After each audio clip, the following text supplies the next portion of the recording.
Thank you and welcome to the show this morning. The topic this morning is Afghanistan. Where do we go from here?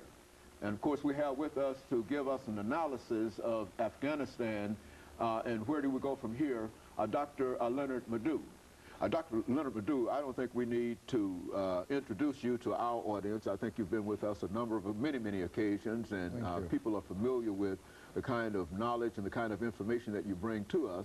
And we're just glad that you were willing to come by and deal with what we consider to be a very important topic today, and that's Afghanistan. And I think we have to consider that important because we've got some 600,000 troops there, and there's a possibility of even increasing that, and we have to know some things about that. So let's start off by exactly telling me, as well as the rest of our audience, exactly where Afghanistan is in terms of, we recognize it on the map, but tell me something about that area. Well, Afghanistan, you know, is in Central Asia.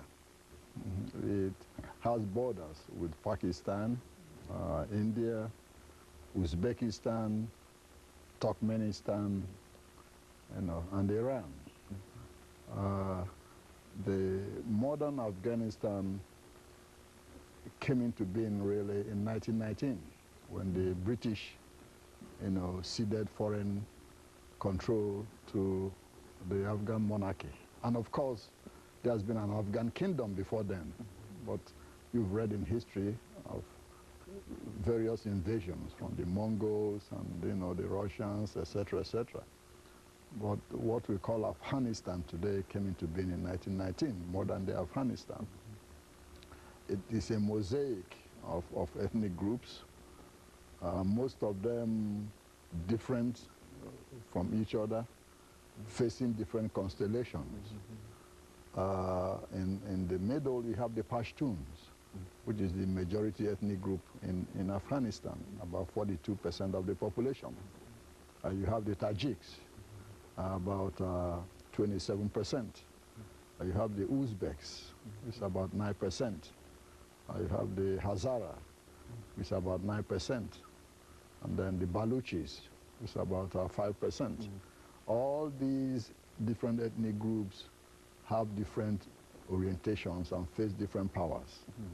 For example, in the north, with their capital at Mazar al-Sharif, is the Uzbeks. Their loyalty really lies in Tashkent, which is the capital of a country called Uzbekistan. That's how they got their name.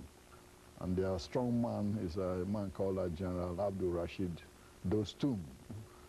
Also in the north, you have the Tajiks.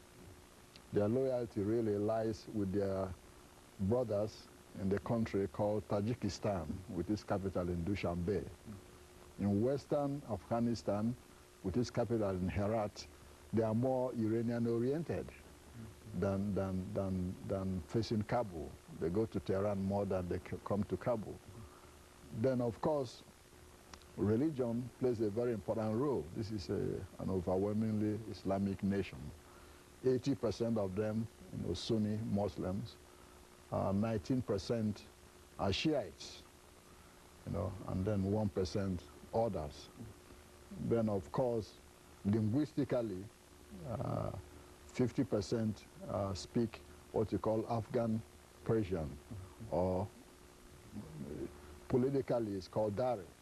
The Afghans don't want you to believe they speak Persian in order to avoid being seen as an appendage of Iran.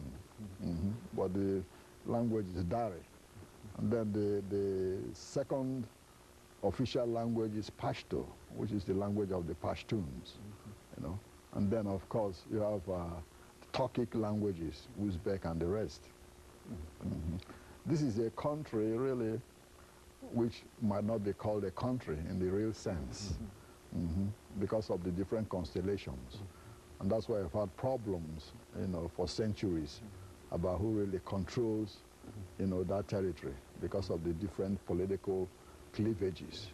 You know, it's a very poor country, 60% unemployment, 60% below poverty, you know, level, almost 80% illiteracy in the country, you know.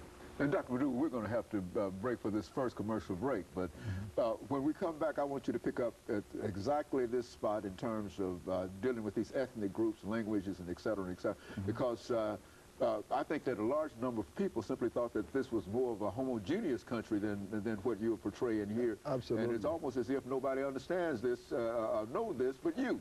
You see it, so when we come back, we want to pick up at that particular point.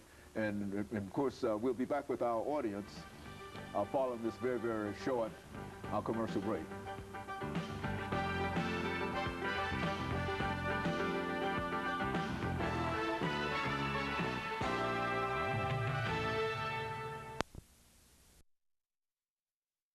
Is Afghanistan.